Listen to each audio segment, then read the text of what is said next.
Indo baru-baru ini telah menerbitkan peraturan pemerintah pengganti undang-undang atau Perpu nomor 2 tahun 2022 tentang Cipta Kerja atau Ciptaker. Menko Polhukam Mahfud MD menyebut terbitnya Perpu Cipta Kerja telah sesuai prosedur.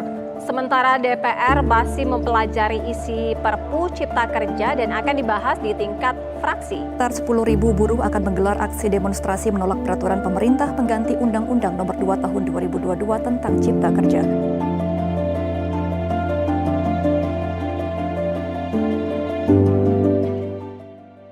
Secara umum dan yang paling penting dari isu ketenagakerjaan itu adalah adanya atau legalisasi ketidakpastian kerja. Itu masalah pokok, masalah utama yang kemudian merembet ke hal-hal yang lain.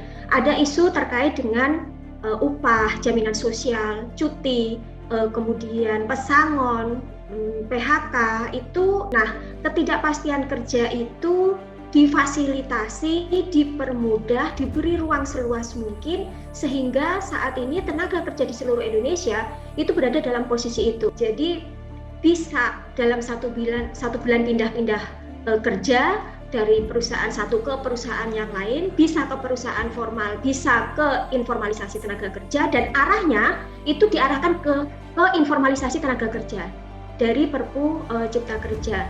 Bahayanya adalah itu merembet ke isu yang lain. Kalau ketidakpastian kerja itu difikskan di dalam Perpu Cipta Kerja, maka dampaknya adalah ke waktu kerja yang semakin panjang, terus kemudian ada upah, kemudian ada kebebasan berserikat, kemudian ada jaminan sosial dan cuti. Gitu. Saya ingin menyoroti tentang kebebasan berserikat yang itu menjadi hal yang urgent bagi kami di serikat-serikat buruh.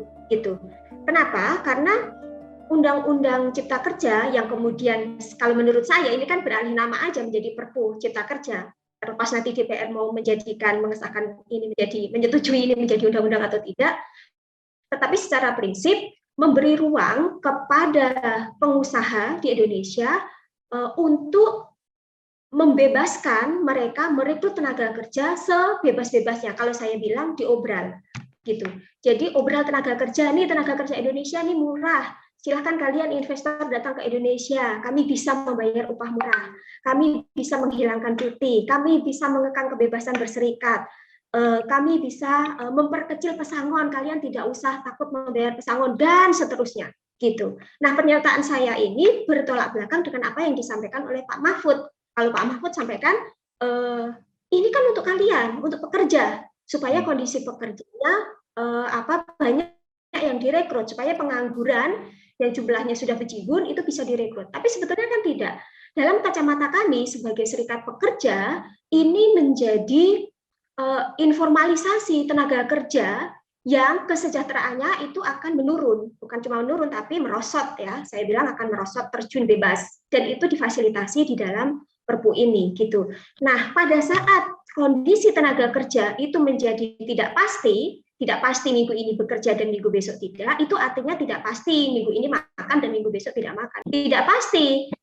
Jadinya bagaimana kami sebagai serikat buruh mengorganisir buruh dengan situasi seperti itu. Tentu saja itu menjadi sulit. Jadi sebetulnya Perpu Cipta Kerja itu juga menjadi alat untuk pembungkaman, karena kan serikat buruh itu sebagai alat kita untuk speak up, untuk bicara, untuk menuntut, untuk menyuarakan gagasan, untuk mencapai keadilan dan kesejahteraan, juga kesetaraan. Tapi pada saat kebebasan serikat buruh untuk menjalankan tugas dan fungsinya sebagai serikat itu dibatasi, maka itu juga menjadi poin yang harus kita kritisi dengan sangat keras, walaupun tidak secara langsung bilang kalian nggak boleh berserikat, gitu.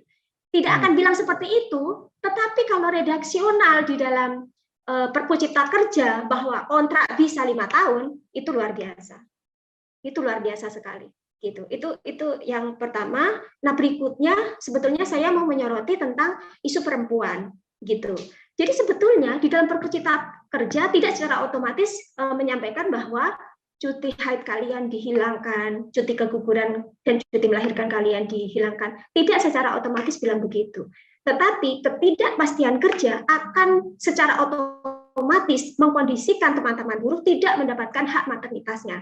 Dan itu sebetulnya sudah terjadi sebelum Perpu Cipta Kerja ada.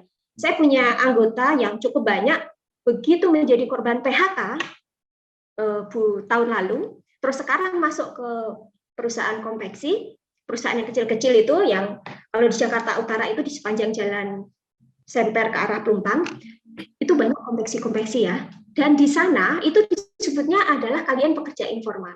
Kalau ditanya dapat cuti haid nggak? Boro-boro dapat cuti haid. Upah kami itu dibayar sesuai dengan jumlah berapa jahitan yang sanggup kami jahit gitu. Jadi secara otomatis Perpu Cipta Kerja itu menghilangkan hak-hak maternitas. Nggak akan ada yang namanya cuti haid kalau sistem hubungan kerjanya informal atau tidak pasti gitu. Karena kepastian kerja itu penting bagi kami karena itu kan keberlanjutan hidup ya, keberlanjutan kesejahteraan, keberlanjutan keadilan. Kalau dia menjadi buruh tetap gitu, ada kepastian kerja dalam jangka waktu yang panjang, itu ada peningkatan kesejahteraan. Kalau tadi pagi saya di wawancara Kompas, saya bilang gini, pada saat kita sebagai buruh itu bisa memperoleh kepastian kerja, maka kesejahteraan akan meningkat. Pada saat kesejahteraan buruh meningkat, maka produktivitas akan meningkat. Dan siapa yang untung kalau produktivitas meningkat? Tentu saja pengusaha. Jadi model skema yang kami tawarkan itu tidak seperti di dalam Perpu Cipta Kerja.